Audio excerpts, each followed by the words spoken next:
We already have some good stats after the latest patch came out, and we can see what the best decks in Hearthstone are right now, after almost 2 days. In this video I will show you 5 of the best decks, talk about the mulligans, win rates, as well as some general tips, so if you're serious about Hearthstone, drop a like and subscribe to the channel, and don't forget you can hire me for some Hearthstone coaching. Now, let's check out the decks. You are not prepared! To nobody's surprise, Sludge Warlock is the best performer right now, since it was basically top tier before the nerfs and it actually dodged them, and now it's still sitting at top tier. Right now this variant is sitting with above 62.5% win rate, with over 1000 games, so it's definitely worth checking out and knowing how to play with and against this deck. Sludge Warlock is not the hardest deck out of the bunch, but it definitely takes a few games to get used to it. And you're basically a tempo deck that also has some OTK capabilities. Not exactly OTK, but you have tons of chip damage, and you can definitely do some OTKs as well in certain cases. We have the fatigue packaging here obviously, and you have your Baritone Imp. Crescendo is an excellent fel spell that goes down to 0 and can heal you back to full with the help of Popgar. It also helps you actually clear the board, so you can actually start sludging their faces, so that is also a powerful combo you might be thinking about when deciding when to use this spell. We also have a couple of crazed conductors, and that way you could go even up to 5 and 6 damage with the help of Crescendo for some serious lethals. Monstrous Form is also in here, and that helps you get some very serious big dudes with the help of your Forge of Wills, and even sticking something like a free 2 on turn 2 allows you to coin out Monstrous Form plus the location on turn 3 and suddenly have a 6-5 next to a 6-5 with Rush. Obviously your best target for the location will be your Waste Remover as well, and don't be afraid to tempo out this guy in certain matchups, even though you don't have any sludges to be discarding. It's still gonna be pretty good. We also have the Sludge on Wheels, which is insanely powerful. You also have Disposal Assistant, which gives you sludges in the bottom of your deck. And we're actually now running the Trap mechanic in this one, which does seem kinda weird, but the stats are definitely good for this deck, and instead we're running things like Symphony of Sin, as well as a second copy of Chaos Creation, which can be a pretty good lethal out as well.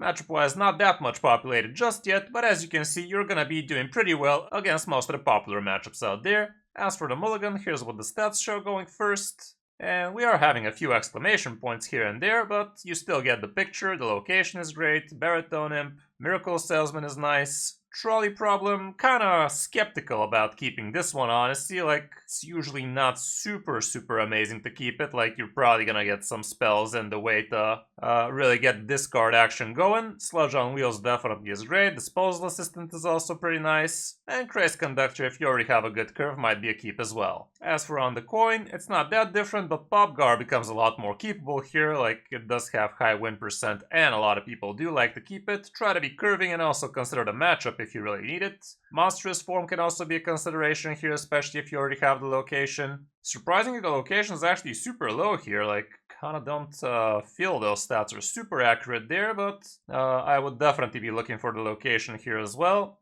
But yeah, you basically get the picture. For other good Warlock decks, we have tons of other iterations of Sludge Warlock. This is the one I showed you with the Symphony of Sin, but there's also a higher popularity one without the Sin, and instead it has things like Flame Imps, which I personally don't like too much, but yeah, this is what it shows. We have several other iterations of Sludge Warlock, and there's even Curse Warlock doing respectably well, but it's technically still Sludge OTK Fatigue Warlock, so let's not kid ourselves.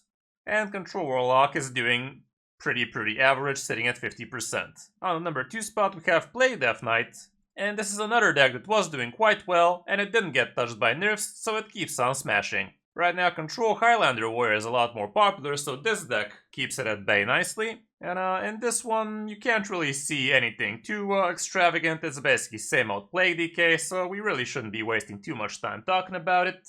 As for the matchups, like I said, Highlander Warrior is gonna be great for you, Sludge Warlocks are apparently not that bad either, so you got that going for you, which is nice. As for the mulligan, not that much stats to go for first and second according to win rate, but according to Kept, here's what it looks like, and yeah, hell yeah, basically the Plague package is always great, Kobold Miner, Chill Fallen Baron can be good.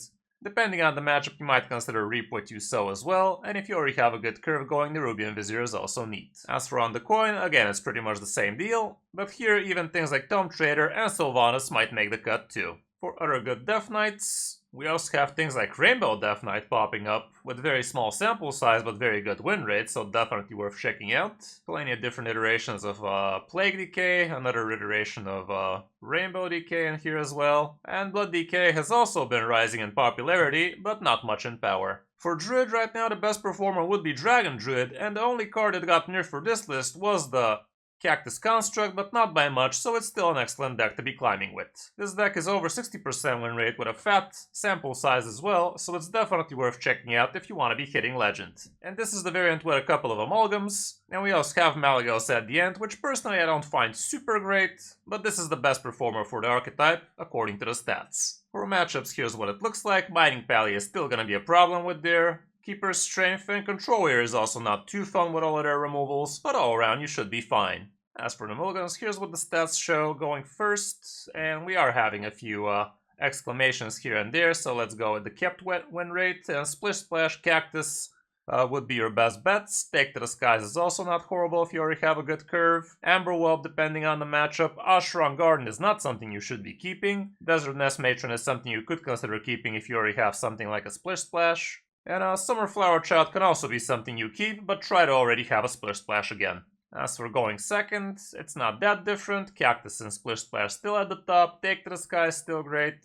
Asheron Gardens, it's still not something you really want to be holding on to early on. And again, it's kind of the same deal, honestly. You can check out my guide about this deck plus coachings from before to get a better picture of it.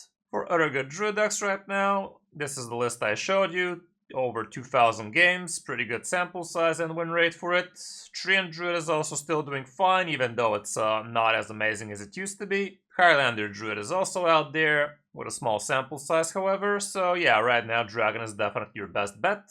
On the number 4 spot, we still have Mining Pally doing pretty well, and not much has changed for this list. Like, I feel like this is literally the exact same list people used to run. Yeah, it's running 8 1-drops, which is adequate for the 2 Boogie Downs.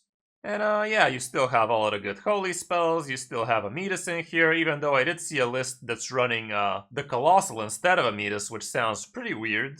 Keeper's Strength is insanely good.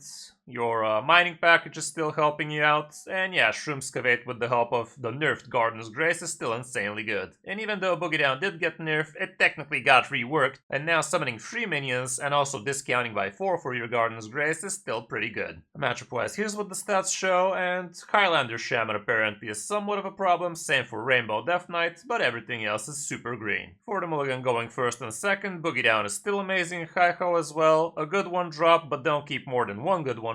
Hand of a Doll if you already have something like Sanguine or Egg. Fossilized Gladiator is also nice if you're curving out.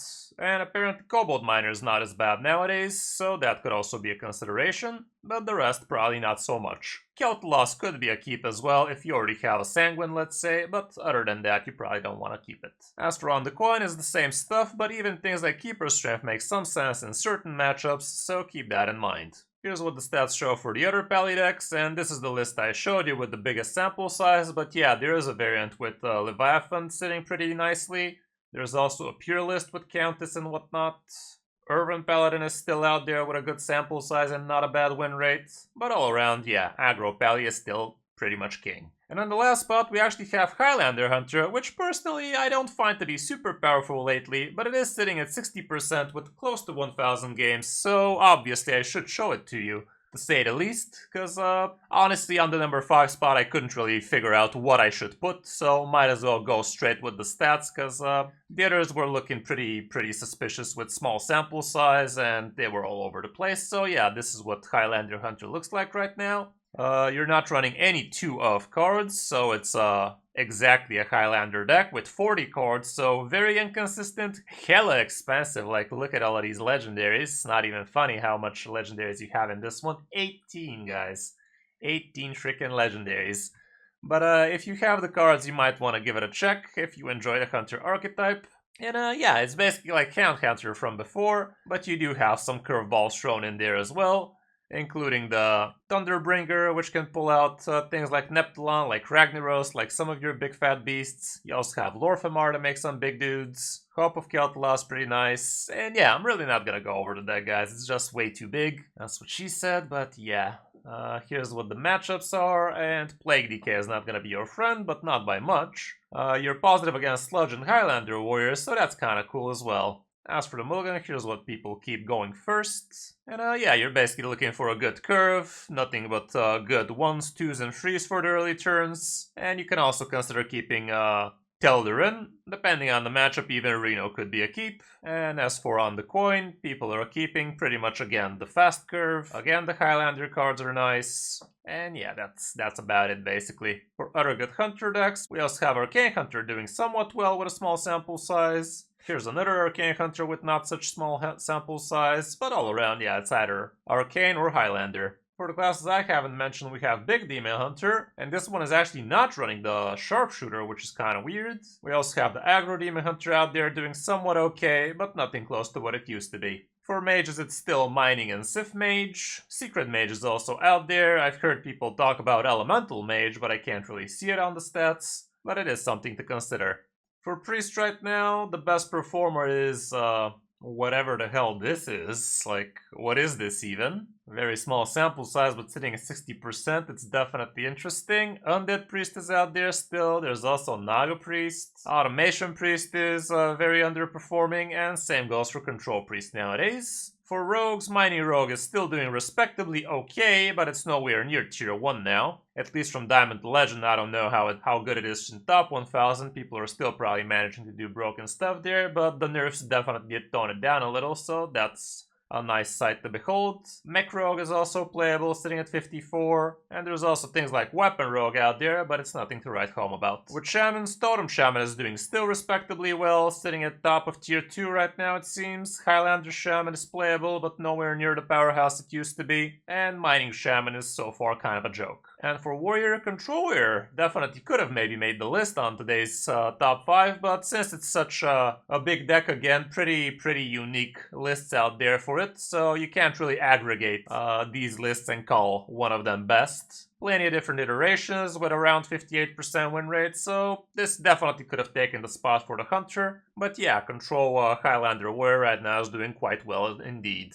Other than that, we also have Rock and Roll Warrior doing quite fine. And that's about it for Warrior right now. So that's gonna be it for this top 5, guys. Hope this helps you figure out what you want to be playing after the latest nerfs. If you enjoyed the video and find what I'm doing helpful, drop a like and subscribe to the channel. And don't forget you can hire me for some Hearthstone coaching. Thanks for watching. I'm Kris05, and I'll see you in my next video or stream.